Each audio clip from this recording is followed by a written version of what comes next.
Hi friends, ಎಲ್ರಿಗೂ ನಮಸ್ಕಾರ. ಇವತ್ತು ನಾನು ಹೀರೆಕಾಯಿ ಪಲ್ಯ ಮಾಡೋದು ತೋರಿಸ್ತೀನಿ ನೋಡಿರಿ. ಹೀರೆಕಾಯಿ, ಟೊಮೆಟೊ ಮತ್ತು ಉಳ್ಳಾಗಡ್ಡಿ ಎಲ್ಲ ಹೆಚ್ಚಿಟ್ಕೊಂಡಿನಿ ರೀ. ಬರ್ರಿ ಹೆಂಗೆ ಮಾಡೋದು ಅಂತ ನೋಡ್ಕೊಂಬ.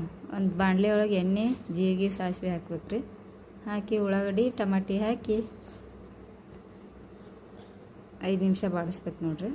ಆಮೇಲೆ ಉಪ್ಪು ರೀ ಮತ್ತು ಅರಿಶಿನ ಪುಡಿ ರೀ ಮತ್ತು ಮಸಾಲೆ ಖಾರ ನೋಡಿರಿ.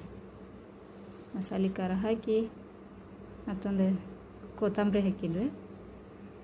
ಹಾಕಿ ಒಂದು ಸ್ವಲ್ಪ ಇದು ಮಾಡ್ಬೇಕು ರೀ. ಆಮೇಲೆ ಹೀರೆಕಾಯಿ ಹೆಚ್ಚಿಟ್ಕೊಂಡು ಹೀರೆಕಾಯಿ ಹಾಕ್ಬೇಕು ರೀ.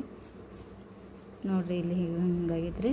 ಇದಕ್ಕೆ ಸ್ಪೆಷಲ್ ಸೀಕ್ರೆಟ್ ಇಂಗ್ರೀಡಿಯೆಂಟ್ಸ್ ಅಂದ್ರೆ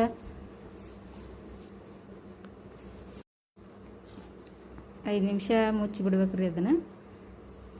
ಈ ಕಡೆ ಶೇಂಗಾ ಮಿಕ್ಸಿಗೆ ಹಾಕ್ಕೋಬೇಕು ನೋಡಿರಿ. ಹುರಿದು ಹಾಕ್ಕೋಬೇಕು ರೀ. ನಂಗೆ ಟೈಮ್ ಇಲ್ಲ, ಹಂಗೆ ಹಾಕ್ಕೊಳತ್ತೀನಿ ರೀ. ಶೇಂಗಾ ಮಿಕ್ಸಿಗೆ ಹಾಕ್ಕೊಂಡು ಈಗ ಇದ್ರ ಪುಡಿ ಇದಕ್ಕೆ ಹಾಕ್ಬೇಕು ನೋಡಿರಿ. ಶೇಂಗಾ ಪೌಡ್ರ್ ರೀ. ಹಾಕಿದ್ರೆ ರುಚಿ ಸೂಪರ್ ಆಗತ್ತೆ ರೀ ನೋಡಿರಿ. ಟೇಸ್ಟ್ ಭಾರಿ ಬರುತ್ತೆ ರೀ.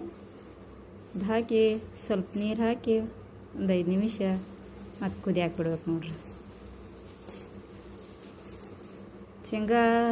ಶೇಂಗಾ ಪುಡಿ, ಗುರೆಳ್ಳು ಪುಡಿ ಹುರಿದು ಪುಡಿ ಮಾಡಿ ಇಟ್ಕೋಬೇಕು ರೀ. ನಾನು ಮಾಡಿ ಇಟ್ಕೊಂಡಿಲ್ಲ ರೀ. ಅದಕ್ಕಂತ ಅರ್ಜೆಂಟಿಗೆ ಹುರಿಲಾರ್ದು ಹಂಗೆ ಹಾಕಿನಿ ರೀ. ನೋಡಿರಿ ಸೂಪರ್ ಆಗತ್ತೆ ನೋಡಿರಿ. ಟೇಸ್ಟ್ ಮಾಡಿ ನೋಡಿರಿ.